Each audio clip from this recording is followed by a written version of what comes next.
Assalamualaikum warahmatullahi wabarakatuh. Perkenalkan, nama saya Heri Irawan dari kelas SI 501. Pada kesempatan kali ini saya akan mempresentasikan analisis dan visualisasi data untuk memenuhi tugas ujian tengah semester.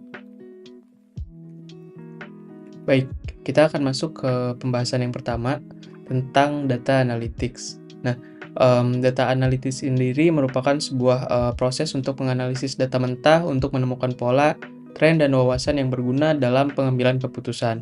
Nah, proses ini juga melibatkan pengolahan data, analisis menggunakan metode statistik, algoritma, atau teknologi tertentu.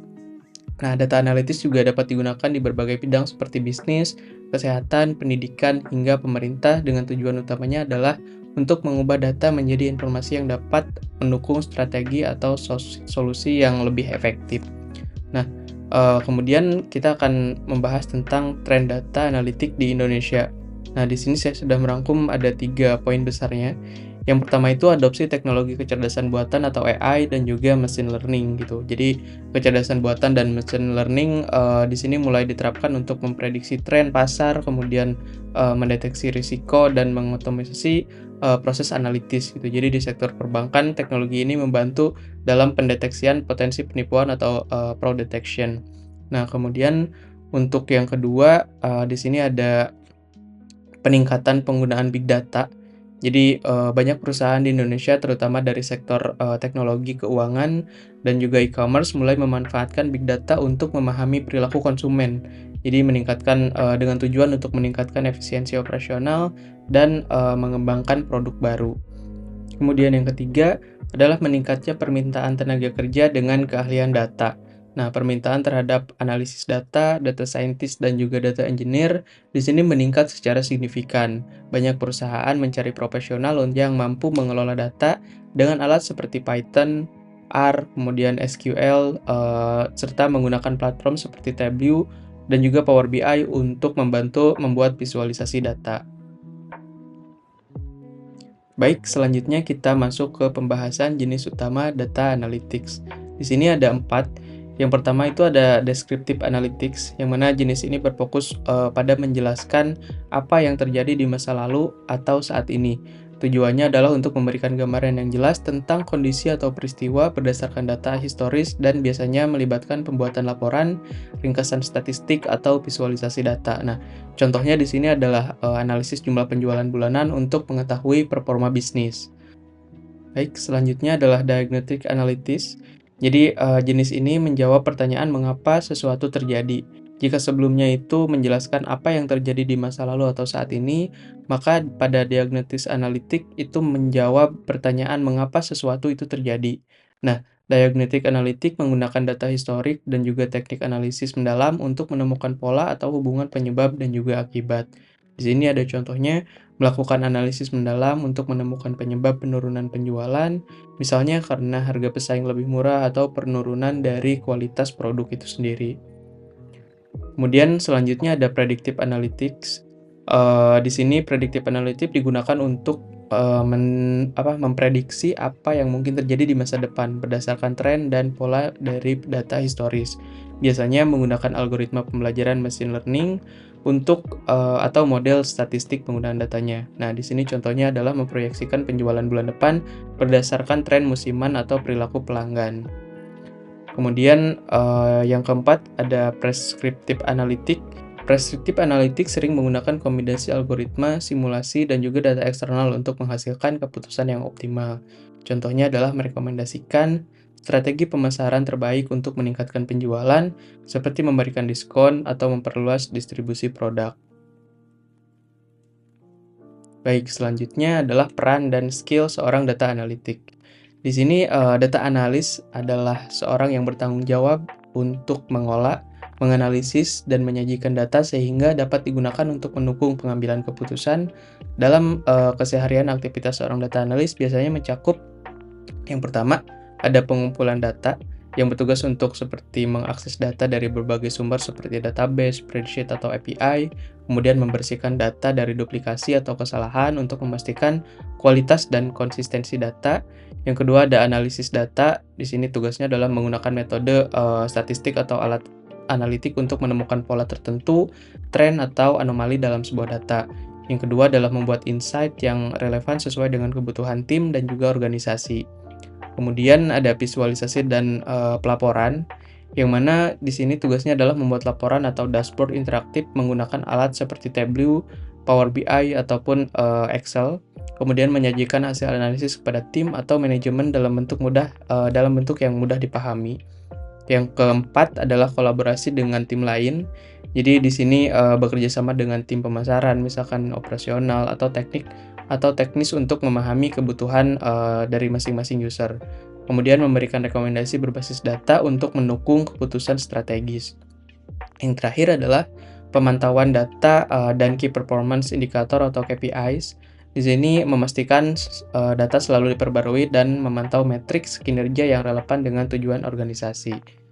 Nah, kemudian di sini skill apa sih yang harus dimiliki oleh seorang data analis? Nah, di sini saya sudah rangkumkan menjadi dua, ada hard skill sama soft skill. Pada hard skill di sini ada 5. Yang pertama, kemampuan untuk menggunakan SQL untuk mengelola data dari database, kemudian pemahaman tentang metode statistik menggunakan tools seperti Python, R, dan juga Microsoft Excel atau spreadsheet. Yang ketiga adalah keahlian menggunakan alat seperti Tableau, Power BI, atau Matplotlib untuk membuat laporan visual. Kemudian kemampuan membersihkan data dari anomali atau kesalahan, dan yang terakhir, memahami bagaimana data dapat diterjemahkan menjadi keputusan bisnis yang relevan. Kemudian yang kedua, dari sisi soft skill, yang pertama adalah kemampuan untuk memahami tantangan dan menemukan solusi berbasis data. Kemudian menyampaikan hasil analisis dalam bentuk mudah dipahami oleh tim non-teknis. Yang ketiga, ketelitian dalam memastikan data yang digunakan benar dan relevan. Yang keempat adalah bekerja dalam tim lintas departemen untuk memastikan kebutuhan data terpenuhi.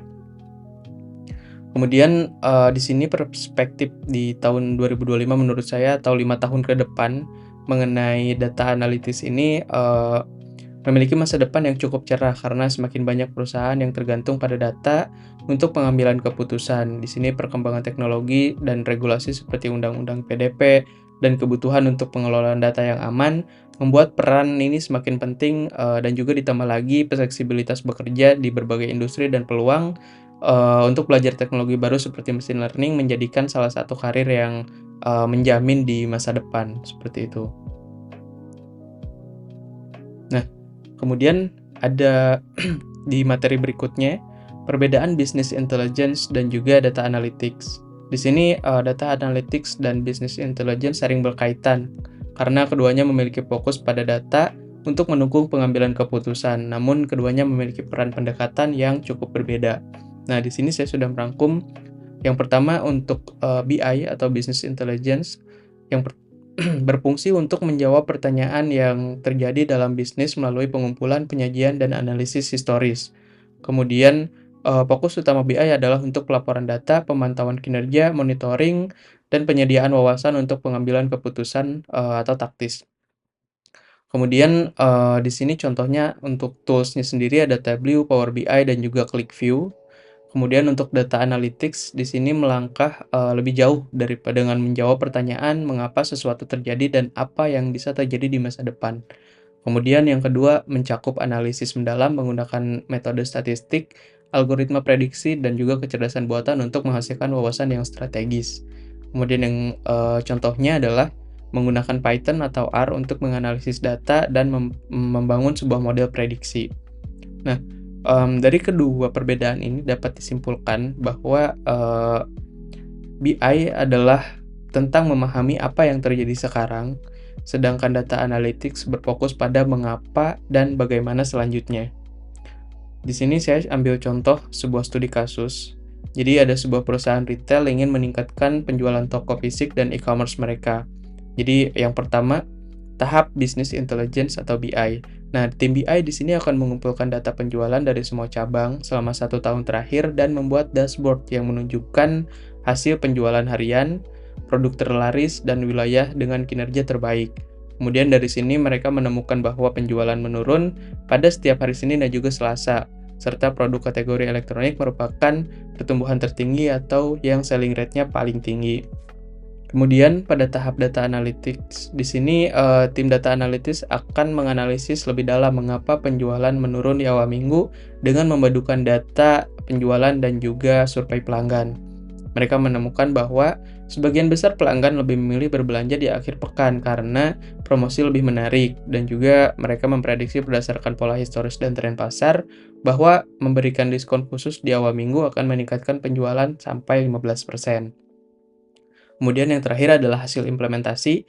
Di sini berdasarkan analisis perubahan peluncuran program promo bertajuk Monday's Deal dengan diskon khusus untuk kategori elektronik. Hasilnya dipantau melalui dashboard BI untuk memastikan efektivitas kampanye dan membuat penyesuaian jika diperlukan. Baik, sekian presentasi dari saya. Mohon maaf jika terdapat banyak kesalahan. Assalamualaikum warahmatullahi wabarakatuh.